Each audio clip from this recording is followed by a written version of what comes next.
Alright, it's time for the overview of the cardio activity program. Now, just like with the resistance training program, the first thing that we need to be able to do is establish the correct starting level and the correct type of exercise that you'd like to do for your cardio workout. Now, some people like to swim, some people like to walk, some people like to jog, and you might own a bike and really enjoy cycling.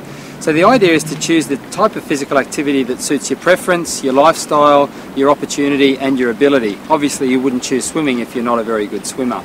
So the idea is select that, and the one that's going to fit in best with your lifestyle. If you've got a gym nearby with a treadmill inside, then maybe it's jogging for you, or walking perhaps if your knees and your lower back don't like jogging too much.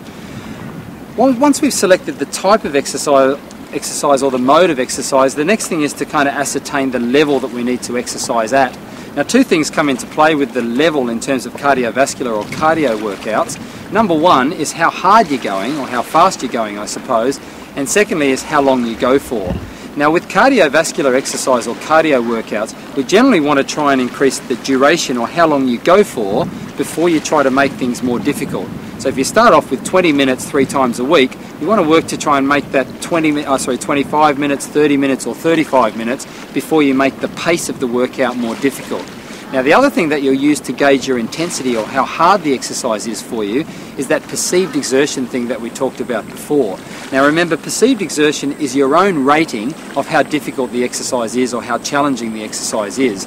Number 1 is complete rest, completely restful. Number 10 is the absolute maximum intensity that you can put out, so the most difficult that you could possibly manage. Now, most of your workouts you want to complete at around the 7 out of 10 mark. Now remember, that's you rating your own level of exertion at about 7 out of 10.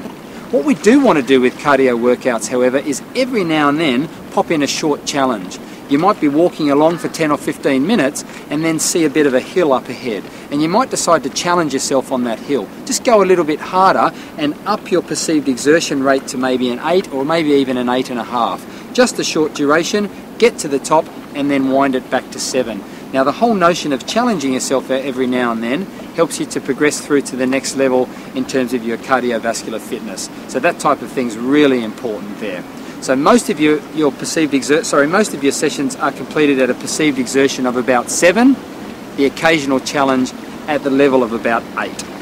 Now, as with resistance training, we want to try and complete 3 workouts in the week on non-consecutive days. Now, that works really well if you try to stagger your cardio workouts or your cardio activity with the resistance training activity. Monday for cardio, Tuesday for resistance, Wednesday for cardio, and so on and so forth. Now, it is okay to do both cardio and resistance training on the same day if the opportunity presents, but we try not to make this the norm. Remember, we're trying to extend the duration before you try and make the exercise more intense or more difficult. Try following these guidelines and you'll get the most out of your cardio workout and move through those levels as you did with the resistance training. Best of luck.